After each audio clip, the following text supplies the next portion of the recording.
Hi friends, welcome back to my channel Sindhu style desk. ఈరోజు నిష్పత్తులు రెండు సంఖ్యల నిష్పత్తి 4:9 అయినా ఆ రెండు సంఖ్యల మొత్తం 52 అయినా మొదటి సంఖ్య ఎంత అంటే మనకేమిచ్చిండు 4:9, మళ్ళీ మొత్తం ఇచ్చిండు ఆ రెండు సంఖ్యల మొత్తం నిష్పత్తి 4:9 మొత్తం 52.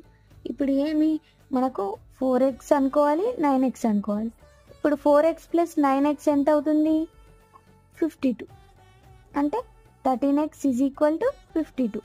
x ఎంత చెప్పండి? 13/4. అంటే ఒక భాగం ఎంత అవుతుంది? 4 అయినప్పుడు ఇప్పుడు మనకి ఎన్ని కావాలి?